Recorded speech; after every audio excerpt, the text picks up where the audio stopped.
Welcome once again. Well, thank you, Matthew. Thank you, Mark. It is an honor and a pleasure to join you, as Matthew said, this morning, this evening, this afternoon, for a conversation about a topic that has been around since, let's say, the last 100 years. U.S. export controls, just as a general matter, are well ensconced, and the regime that we are seeing today is really a variation of a regime that started in 1954 with the Mutual Assistance Act.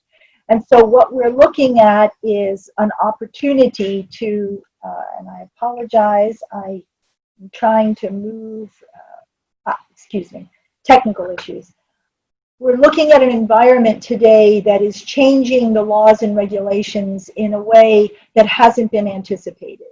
And part of that is based on the global environment. So before we talk about some of the changes that we have seen in the last 5 years, more changes that we will be seeing before the next presidential election, and then if there is a change or no change, what we are expecting after this presidential election. I think it's important to understand how to manage the different regulatory requirements on the basis of the environment that we're facing. So I think I have a few factors here that I want to use to set the stage so that, as Mark was mentioning, when you start looking at some of the practical impacts and what we call myths that need to be clarified in order to ensure that companies and governments are managing the process as efficiently and effectively as possible, it's really important to have, and for those of you in the military, you're familiar with the concept of situational awareness. And a lot of times issues arise with U.S. export control laws, not just the Itar, but also the export administration regulations and our sanctions laws, because there's a foundational misperception about exactly what the situation is. So among the factors, first, of course, we have what we call globalized interconnectivity. A lot of times people say globalization and they think of it in terms of a worldwide supply chain and a worldwide customer base, but we see it more as an inextricable interrelationship that creates this interconnectivity that in some circumstances you simply cannot separate. So just as the United States has in its supply chain and customer base embedded global partners and allies and competitive adversaries, so too that means the US is embedded in that same chain. So when people look at how the countries and the companies work, there needs to be a mindset that it's two sides of a coin. The US has a globalized interconnectivity with its customers and suppliers, but at the same time, the suppliers and customers have the same. We have a renewed importance of allies and partners. The challenges that companies and governments face today are overwhelming in some circumstances, but they all need to be managed. And they need to be triaged and prioritized. And I use triage and prioritization differently because in a triage sense, you identify what you need, and then you prioritize within that triaged base. There are also new and renewed shared international goals amongst allies and partners. And from a very interesting perspective, we have what are called shifting bases of allies and partners. So we may have countries that we view as adversarial competitors where we share, for example, nuclear non-proliferation goals. And then at the same time, we have other partners, such as those in the Five Eyes, where we have an even deeper and broader set of shared common goals. But what we are seeing is that there is a growth and an expansion. Some of it is in the technology transfer space because of some of the recent activities that have been highlighted, in particular by China. And also some of the cyber threats that governments across the board as well as industry has been facing. But at the same time, we are looking at other governments taking the same kinds of steps that the United States is taking. We see it primarily in the foreign direct investment regime, which is not part of this presentation, although Mark and I are happy to talk to anyone about that as well. But it's a domino effect where some of what is happening in the US is continuing its way, and other governments are finding it both fruitful and important to engage and develop their own frameworks that complement and in sometimes expand the scope and focus of what is happening in the US. Now, at the same time that we have this commonality, we are also facing conflicting laws and regulations. We see it in the privacy realm. We see it in some countries where there are blocking statutes that expressly prohibit or limit the ability of US laws and regulations in particular to extend into the jurisdiction of a particular country. It's fascinating to people, for those who study policy. The United Kingdom and Canada are members of the Five Eyes consortium, and they are viewed in some circumstances as amongst the closest allies or partners of the United States, and yet they have some of the most rigid blocking statutes, and there have been a large number of suits over the extension and expansion, in particular, of the Itar into those jurisdictions. So we have this push-pull that affects how the environment works. We also have changing geopolitical circumstances. And as a concept, this is nothing new, but it has been enhanced and it has been tailored because the focus seems to have rested upon 2 or 3 primary countries, in particular China and Russia, which for those who work in this area, it's a little bit disingenuous across the board to focus only on those 2 countries. They just happen to be the ones that appear to take the most actions, and where there are interests for other reasons in the United States to look to those 2 governments. But by no means are those the only areas where there are changing geopolitical circumstances. And for those in the US government who are charged with policy setting and policy implementation, it's part of that situational awareness to say, okay, we understand in the ambit we have China and Russia, but who are all the other players that play a role? And the quote here, today's friend is tomorrow's adversary, has been a very common statement going back all the way into the 1950s. We also see some regulatory shifts that are apparently done in an effort to provide business certainty, but they actually undercut certainty. And we'll talk a little bit about some of the things that are happening, believe it or not, on the export administration regulation side, which is managed by the Department of Commerce, rather than the State Department side on the ITAR, because one of the perceptions, which for someone like me, having worked in the area for so long, I view it as a misperception. The idea that things are better under the EAR depends on what you mean by better, and depends on what kind of outcome you're looking for, because there's a number of circumstances where what is happening under the EAR is actually disadvantageous to the certainty that business needs in order to conduct its operations. I've mentioned China and Russia. I'm talking about the embedded supply chain. This is a critical point, not only from a reliability perspective, meaning can I ensure that up and down my supply chain, whether it's the 1st tier or the 7th tier, I have adequate oversight or visibility, and I have sufficient leverage to ensure the consistency and continuity of that supply chain. All of those concepts are currently in a great state of unrest because there is not that certainty. And what the United States has discovered, along with its allies and partners, is that there is little to no visibility beyond certain points. And the system of reasonable reliance, in order to say, I'm going to pass down the obligations, number of agencies in the United States government have made an assessment that that kind of pass down philosophy is less robust and doesn't provide the visibility or reliability that's needed. We also have US and now global sanctions against specific parties and government officials. Again, not a new concept, something that's been around. The United Nations has issued sanctions. You can think of the UN sanctions under 1701.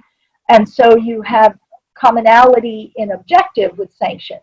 The manner in which they're applied, their reach or outreach varies per jurisdiction, but we are seeing a much greater interest on the part of other governments, not just the US, to dip their toe into the sanctions regime.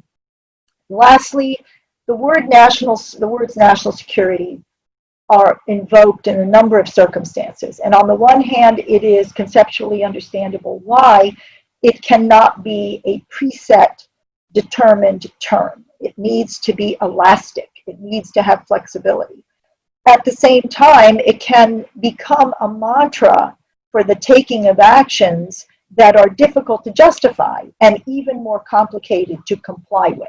So if a government, whether it's the United States or another government, is going to invoke national security, there needs to be sufficient framing of the context for where national security exists in order to make laws and regulations meaningful and effective, and in order to allow those who are regulated to manage the process in a way that you're not stuck in a quagmire. So with that as a global environment, and it is actually more upbeat than perhaps I'm presenting it, because even with all these issues, we are managing the process here in the United States, and we have opened the door to extensive engagement with allies and partners, and we're seeing that. We'll talk a little bit, for example, about the President's recent change in the unmanned aerial systems policy, what we affectionately call the drone policy. So I think that outreach is going to present an enormous number of opportunities. So let's go down to U.S. export controls. As Mark mentioned, I have been practicing in this area for almost 35 years, and I've had the benefit of being able to work under pretty much all 28 regimes in the United States, whether you're talking about Fish and Wildlife, CDC, the Drug Enforcement Agency. All these different agencies have some type of export and import requirements. But these are the two primary regimes, and I'm leaving agriculture to the side, where actually we have, out of the United States, sufficient more controls in the agriculture area.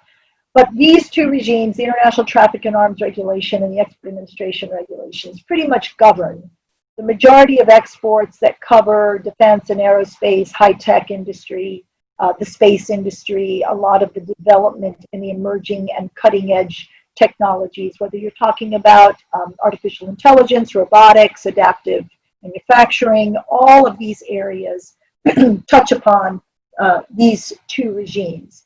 Just a quick primer, as you know, the Itar controls the export, the temporary import and temporary export, retransfer and re-export of defense articles, defense services, and tech data. For a moment of granularity here, under the Itar, Section 120.3 defines what is called the policy for designating defense articles, defense services, and related data. And this is based on the longstanding Arms Export Control Act at Section 2778A, which establishes the policies for how these articles are designated. Interestingly, up until the export reform effort under the Obama administration, pretty much starting in 2010, this was a fairly cut and dried, perhaps over-inclusive system, but you could look at the Itar and the U.S. munitions list where the defense articles, technical data, and services were listed, and you could see a category that said tanks and their associated equipment, parts, components, technical data, and software, and you pretty much knew that if you were putting something on a tank, it was covered by the Itar. And the concept there was sufficient flexibility for the government to decide whether something needed to be in that bucket, but also a sufficient breadth to keep managing from a country by country or policy by country policy approach exactly where licenses were needed. This, of course, resulted in distress in industries because there was much discussion about how much control there was and how many licenses were happening. And just a point of reference, at the height, the State Department was managing with 30 licensing officers between 80,000 and 100,000 licenses, which includes the full range for the different activities, as well as amendments and changes in control and ownership. It was incredibly, incredibly stressful. And of course, it led to delays where licenses could take months to issue.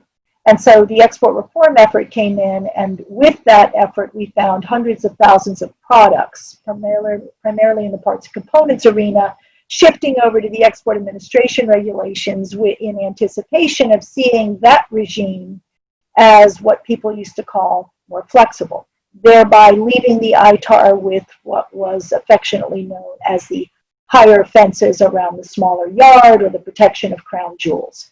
And we can talk a little bit about why those two concepts, in my view, are myths as well. So we'll shift to the export administration regulations. I only want to make 2 points here. For the longest time, pretty much since 1994, the Export Administration regulations had no substantive statute. The underlying statute, the Export Administration Act of 1979, expired, and from 1994 through pretty much 2018, with the exception of 2 years, 2001 and 2007, the Act was run under emergency authorities of the International Emergency Economic Powers Act. Essentially, this left the EAR solely to the executive branch to decide how to manage it, because there was no policy being set by Congress, there was no guidance being provided, and the old statute had simply expired. So all these geopolitical changes were happening, and the regulations were proceeding on their own, pretty much with the Commerce Department running the process and engaging in an interagency process with the defense and state, and sometimes energy and sometimes treasury, but ultimately the Commerce Department was in the driver's seat. Finally, in 2018, the Export Control Reform Act was passed as part of the National Defense Authorization Act of 2019, and it allowed the EAR to have a substantive statute again with underlying policies. Regulations have not been rewritten yet, and ECRA does permit Commerce to rewrite them. There have been nits around the edges, some changes in policies, and we're going to talk about them because some of them have been quite impactful. But basically, the EAR now controls the export, the re-export, and the retransfer in country of dual-use goods, technology, software, materials, and associated equipment, as well as some select solely military items. And those were part of the transfer. Both regimes do the same thing. They have licensing, record-keeping, reporting, and they're based on national security and foreign policy requirements. So with that as a sort of a thumbnail sketch, I wanted to talk about the enormous changes we've seen. A lot of times people look at this area and they say, well, all the dramatic changes happened in the export reform era. And I would suggest to this knowledgeable group here that yes, there were some foundational changes, but not the foundational changes that we're seeing today. We are actually seeing a whole of government approach. And what I mean by that is the number of agencies that are taking on the national security mantle to limit engagement with certain parties, engagement with certain governments. We are seeing the Treasury Department on the sanctions side with the Office of Foreign Assets Control taking an incredibly assertive approach. We are seeing the Commerce Department between supply chain restrictions, entity list designations, licensing limitations, elimination of license exceptions. We are seeing, again, an incredibly assertive, if not somewhat aggressive approach on recasting the manner in which international engagements occur. On the State Department side, very little in a certain sense has changed. The prescribed list of countries we find in Itar section 126.1 are relatively stable, with the nuance of what's happening with Hong Kong, and we'll talk about that. But generally speaking, the ITAR, as it has been recast from the munitions list side to provide more specificity on what's controlled, really was the last big shift. Now we are seeing more efficiencies at the State Department, faster licensing, more engagement on the global side, more use of license exemptions, which is a very interesting flip, since that's what the Commerce Department ostensibly did before reform. And now people are finding that there's enormous delays and challenges with commerce because they've inherited hundreds of thousands of products and technology that was managed by the State Department. But what are we seeing? So a couple of things, and I have them in date order, meaning the most recent back. And on July 30th, the Secretary of State Pompeo announced an expansion of the scope of Iranian metal sanctions. And they're specifically targeted, but there's a set of 22 materials that are now prohibited to be shared directly or indirectly. And this is likely going to find its way into the regulations, not only EAR and the ITAR, but the Department of Energy regulations, and may find some aspect of it in the sanctions regs. We had a statement from the press secretary on behalf of the president regarding the expansion of the exports of unmanned aerial systems. This has been cataclysmic in some areas, and not without dissent or debate within the government, because of course there are two sides to every coin. There is a view that if you share with allies and partners, then as a team, you're working on common platforms and you have interoperability, which is a force multiplier when you're trying to contend with a threat, helps to manage the consequences and the vulnerability. But at the same time, the more you share with others, the less, the more likely it is that the information can become diffuse, and the systems can go beyond what their expected uses are. So we have concepts of diversions. We, of course, have cyber intrusions, exfiltrations, not just the intrusions. So this has been welcomed. We have not yet seen an actual regulatory change, but it's coming down the pike. It will hit both the Itar, but it will hit primarily the Commerce Department regime. And so it'll be very interesting to see how many changes on the licensing side. And frankly, what restrictions and limitations are going to be put on licensing, specifically under the Export Administration Regulations, Part 744, which governs the foreign policy for challenging products or for specific countries. We've seen additions to the entity list, which have been shocking in a certain sense. The government has always maintained an entity list at the Department of Commerce, and it's generally been about 100 pages. It's now closer to 200 pages, and the number of entities that have been added, not just from China, but across the board, has been breathtaking. And part of it is because the global interconnectivity that we're talking about has been realized.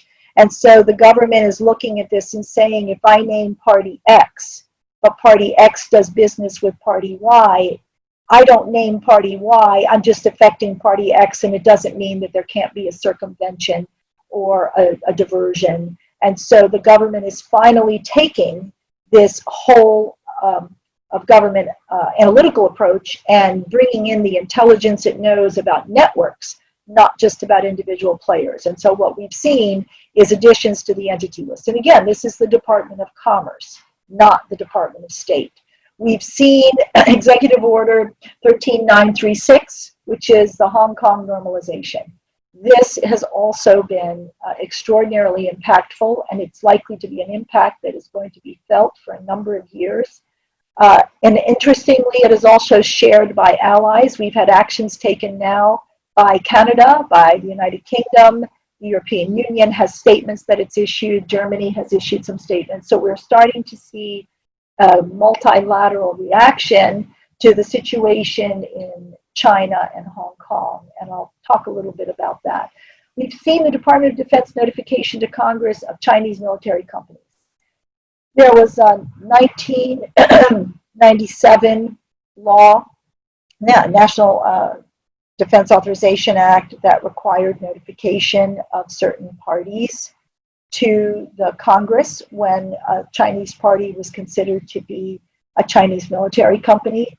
While there had been informal notifications to Congress over the life of that requirement, there was an official notification made this year, and it actually included 20 companies, the majority of which are viewed by some as commercial companies. So to say that Huawei or Hikvision and Dahua technologies are on there would not be surprising for other reasons, because there's been renewed attention to the activities they participate in from a telecommunications and surveillance perspective. But it is interesting that there's now a formal designation by the Department of Defense and notification to Congress that these companies are viewed as Chinese military companies. That has a downstream impact, again, primarily on the Commerce Department side under the Export Administration Regulations.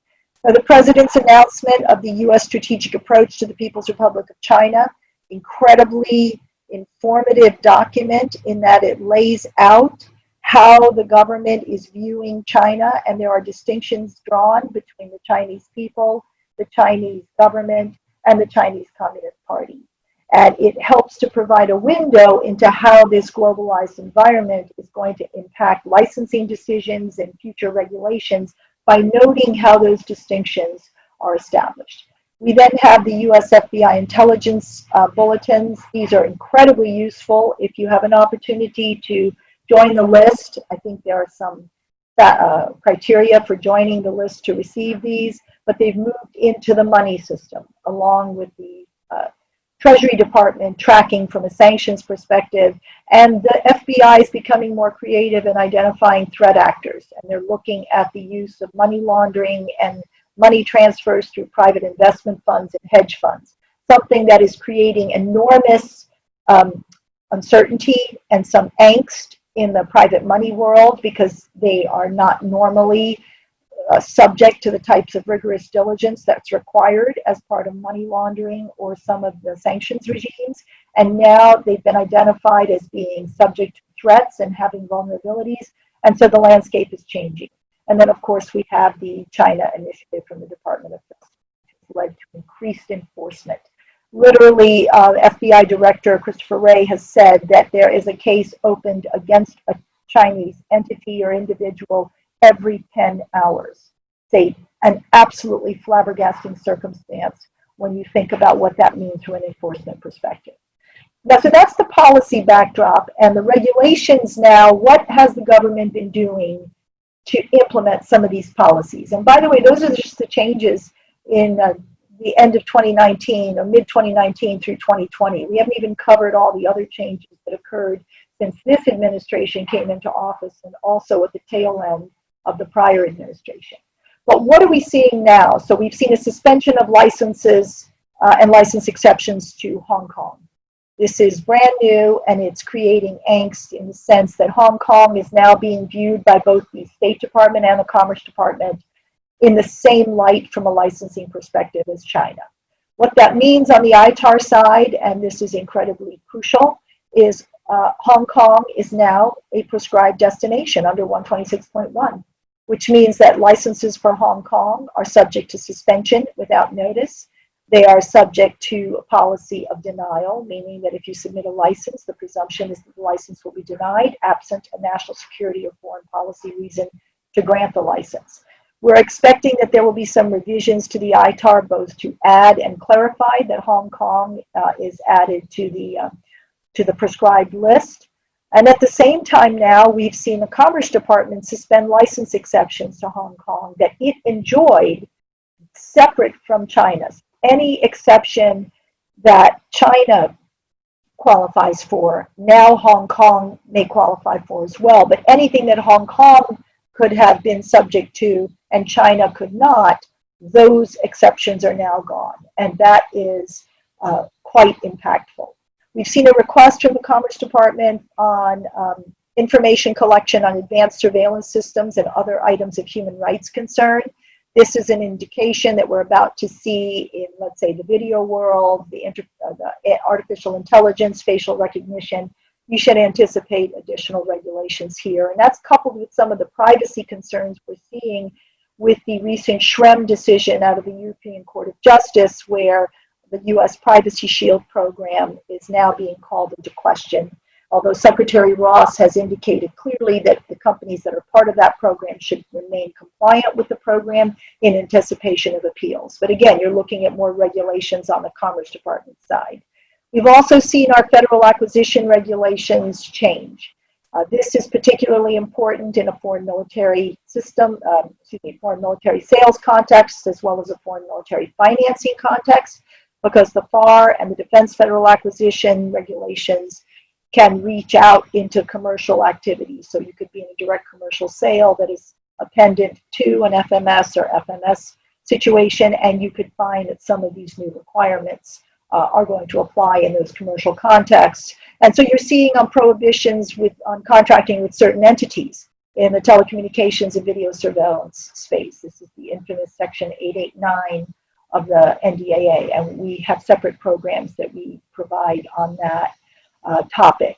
The other thing we've seen is a change to General Prohibition 3 at the Commerce Department on the foreign direct product rules, where you have products produced and they are the direct product of U.S. technology or U.S. software.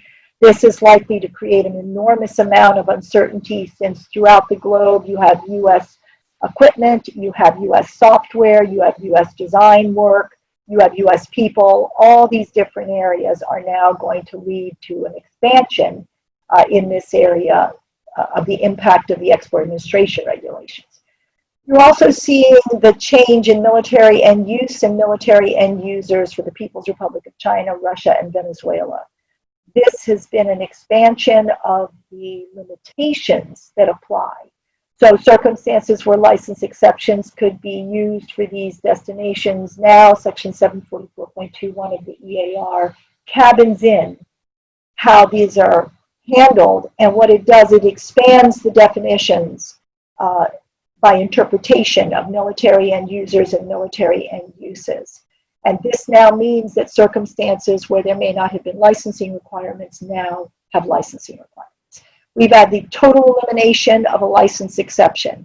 License exception CIV for civil end uses, over 400 ECCNs, export control commodity numbers, on the Commerce Control List could use license exception CIV.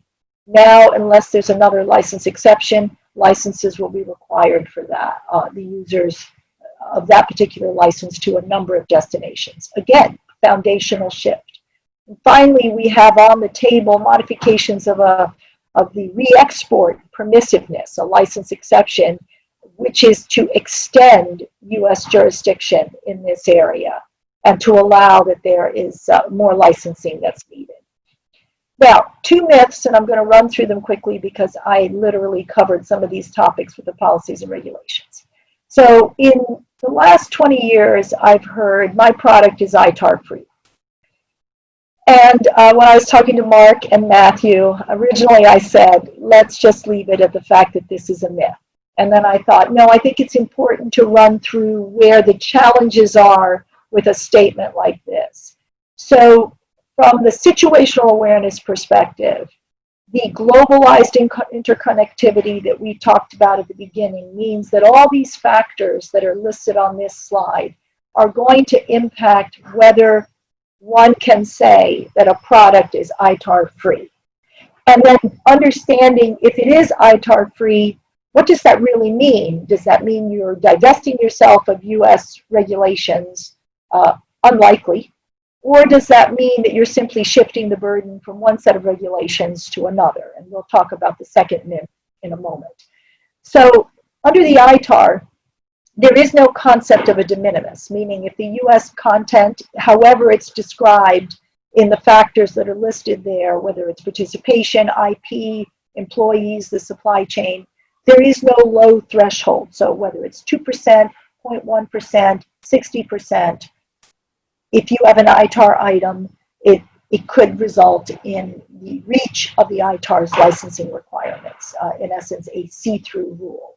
And it's actually this rule that created the most divisiveness with respect to the ITAR, because a lot of the concept was lost that the EAR works exactly the same way. The difference is that the EAR has created this concept of de minimis percentages of US content that has lessened the blow a little bit. But the bottom line is when you make a statement that a product is ITAR free, it's important to put your ducks in a row and say, do I have any of these items in my production line, in my marketing, in my business development, in my joint venture? And not to say that you will have ITAR apply, but it's important to conduct the analysis so that when the statement is made that the product is ITAR free, you actually have a high degree of business certainty, because the government has the ability to challenge. If you look at a lot of the enforcement actions, whether it's the Commerce Department, State Department, or the Department of Treasury under sanctions, a fair number of parties against whom the government enforces are non-US parties. So in and of itself, that's an expression by the US government that from a policy and an enforcement perspective, it believes that it has the ability to extend jurisdiction extraterritorially. And the fact that companies settle or that juries convict and cases wind their way through the US court system tends to support that aspect of jurisdiction, although there have been challenges to it. So my only comment here, without being too inflammatory, is it's a myth to just say my product is ITAR free. What is more sustainable is I looked at all these factors, and based on an examination of these factors, the ITAR does not apply to my particular product or technology or service. Now, the second myth, people talk about the EAR is more flexible and does not apply once a product is overseas.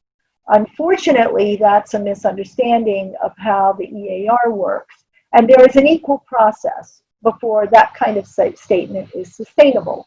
And again, part of the reason to run through the analysis is because from a business certainty perspective, policies against companies and countries can change at the drop of a hat. And they can change because the concepts of foreign policy and national security are designed to allow governments maximum flexibility to address geopolitical circumstances. So they have to be able to take actions without necessarily providing lengthy notice and comment periods or opportunities to be heard. So what happens at the Commerce Department side is you still need to make an assessment on US input. There are de minimis rules, and I provide the citations here. There are very complicated ways in which you calculate it. We can get very granular about bills of material and country of origin and valuation. But fundamentally, it is a complex analytical process that requires you to assess exactly what degree of US content do you have in whatever you're producing, and who is the party with whom you're sharing it, because the US has two thresholds, depending upon whether you're dealing with partners and allies or you're dealing with more challenging destinations. So you're looking at bringing in an engineer, probably your financial people, and then a lawyer to sit and look at all this to make a decision.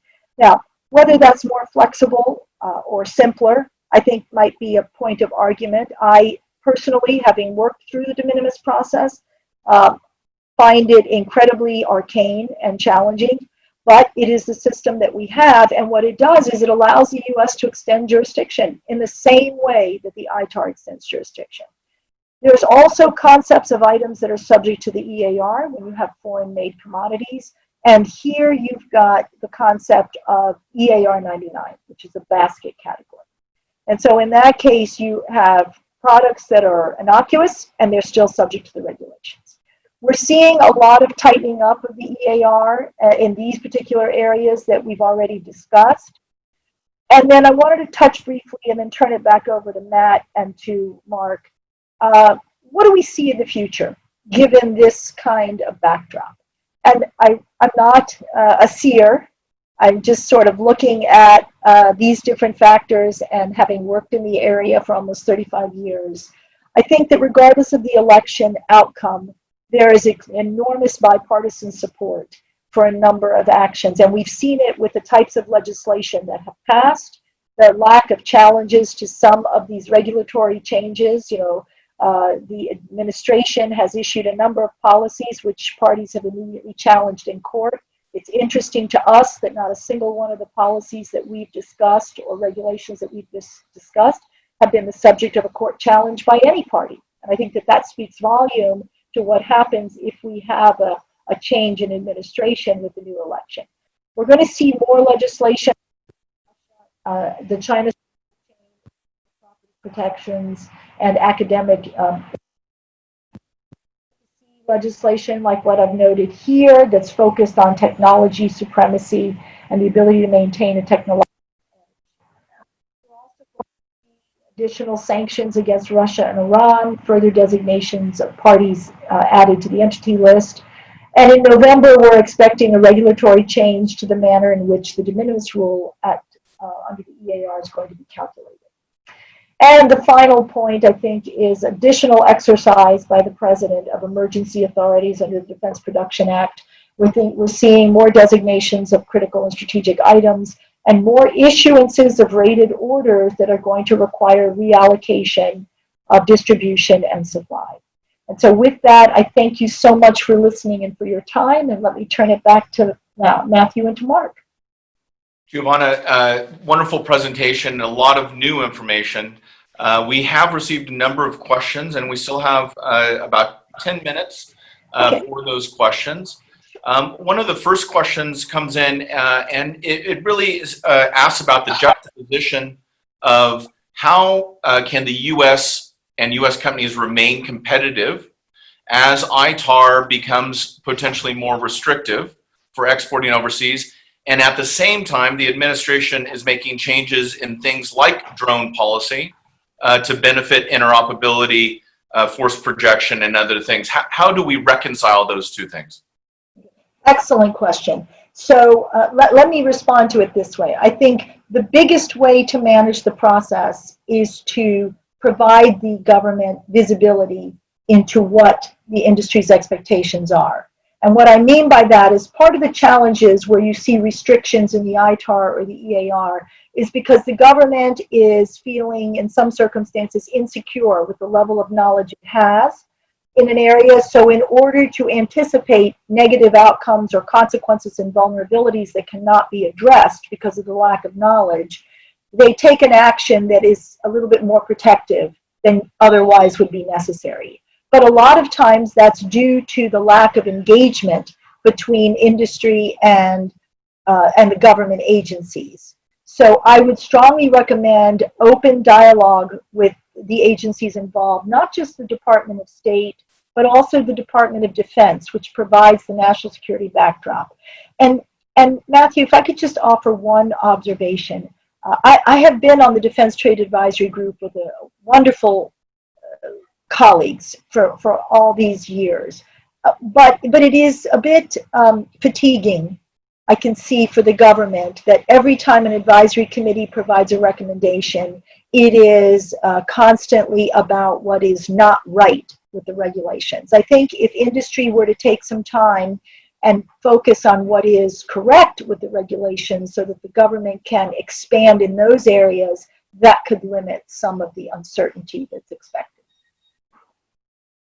Great. And just remind everyone if they would like to raise their hand using Zoom technology to ask a question, we encourage you to do so. But please turn on your camera and have your microphone ready, and we will call on you as time permits. The next question, Giovanna, is about space. We've seen the successful landing of SpaceX astronauts yesterday. We've seen the first space IPO in the New York Stock Exchange with Virgin Galactic. And the question revolves around many of these technologies that may be ITAR controlled, or the vehicle that is ITAR controlled, are seeking to have space tourism. So people that would, even if they complied with the TAAs of an ITAR, these are civilians that will be in an ITAR controlled world. The question is, how will these regulations need to change and be more flexible to welcome really a new dawn, a new era in the space race? Again, excellent question. So I think let me start with this observation. I'm not sure you need a regulatory change. What we need is a licensing policy change. And so what I mean by that, it's perfectly fine to say that a license may be required if a non-US person will have access to ITAR control technology. But the manner in which the department issues the license, or whether a license exemption is permitted. And I think that that's some of the creative solutions that need to be looked at. Maybe we need a space tourism license exemption. Maybe we need to have a license like what used to happen when the Air Force originally licensed commercial communications satellites. They used to have these blue sheets that the Air Force would require on all TAAs that allowed people to go through very quickly and summarize, here's what we're trying to do, and the licenses could issue more quickly. I think if you move down the path of trying to get a regulatory change, you're going to find delays because the State Department has now been doing proposed rules, notice and comment periods. You could be elongating the process. So I think it may be more fruitful to talk to the department about what can we do to make the policy for licensing more efficient and the actual license issuance a more effective process. I think we'll come back to that very soon, I think on a different day regarding space and legal ramifications. One question comes from one of our DSMC members that is involved in high technology. They ask, what is the applicability of the ITAR for technology or patents that are registered in the UAE by a US citizen? And they're asking about it. Are they restricted from marketing it to other countries? Do they need to take permissions before marketing it or selling it, even if the technology is not being used in the USA? I think what the question revolves around is you put up one of the myths, Yes. and the myth of things being ITAR free. And one of those lines I noticed said U.S. citizen is either educated or has been educated in the U.S., or you have a U.S. citizen working on it. So I think that's creating questions in people's mind that they hadn't thought of before. Could you address that if it's a patent filed by a U.S. person in the UAE? Yes. So the short answer is the ITAR doesn't apply to patents.